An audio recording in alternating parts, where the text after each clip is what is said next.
Hi ladies, and welcome back to my channel, The Dirty December Dating Bible. This is your home of all things finding your African king, your African sugar daddy, or your African fling. This channel teaches you how to successfully and beneficially date or marry African men. In today's episode, we'll be discussing why African men are in hot demand now. And yes, that is globally. African men are in demand in all sectors of life, not only just dating. In the entertainment scene, we see in the movie, the music scene, in sports, fashion, arts, business, and so much more. However, despite this newfound fame and popularity, it wasn't always so for the story of African men. Africans in general were not considered very cool, hip, or in vogue people. For example, here in the West, where I was born and raised, it certainly wasn't considered very cool or normal for a diasporan girl like myself to date or marry a man who is African. And when I say African, I solely mean a man who was born and raised on the continent of Africa and brought over to the Western world, i.e. to further their education, for work purposes, or for greener pastures. Now the story has completely changed. Everyone wants an African man, and in this video, we're about to explore some of the reasons why. There are many reasons why women now seek to date African men from cultures, backgrounds, and religions across the globe. There has been an undeniable trend and demand for African men. You needn't go far on places like Instagram, TikTok, and other social media platforms where women are constantly discussing their taste and desire to be with an African man. Now, why is this?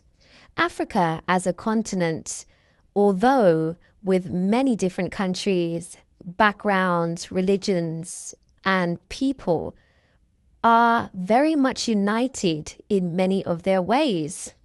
Most of the general themes that we see running through the continent all follow particular societal codes of conduct.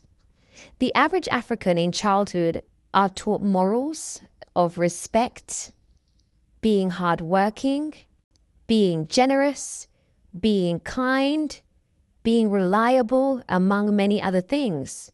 And most of these things are instilled into the minds of young African men, even from childhood. When they are boys, parents and society teach them their role, teach them how to be leaders, how to be trustworthy, how to be protectors and providers. And this is embedded into their upbringing. So they grow up with these values right through into adulthood.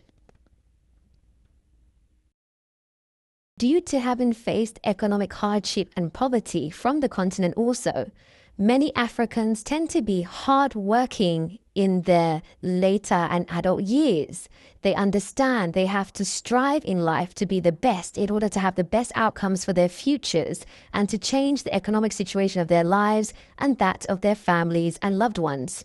So what you will find is the average African guy who relocates to Europe is 100 more times more aggressive when it comes to becoming successful than a boy, for instance, who was born and raised in the Western world, who has had a much more relaxed upbringing and is easily able to access things like benefits and help from the government or society.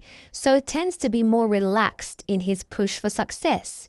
I'm not saying all, disclaimer, but a wide majority. So there's a hunger behind the eyes of the average African man. They must succeed at all costs. You'll find that most African men are very goal-driven and goal-orientated and tend not to be in favor of distractions. So this image of the African man is a large juxtaposition to a majority of the men we currently have in the West. Whilst most African men are thriving, pushing, and striving for their futures to become successful or are successful, we have the opposite being young Western males whom are lagging behind severely in the society. Several studies have shown that women in the West are far outdoing men in all aspects of life, from education to finances, whilst men lag behind with depression, addictions, red pill content, LGBTQ movement, laziness, gang culture and violence, as well as hip-hop negativity. We see that there is a vast, rapid, and unfortunate decline in the quality of men that can be found in the Western world now.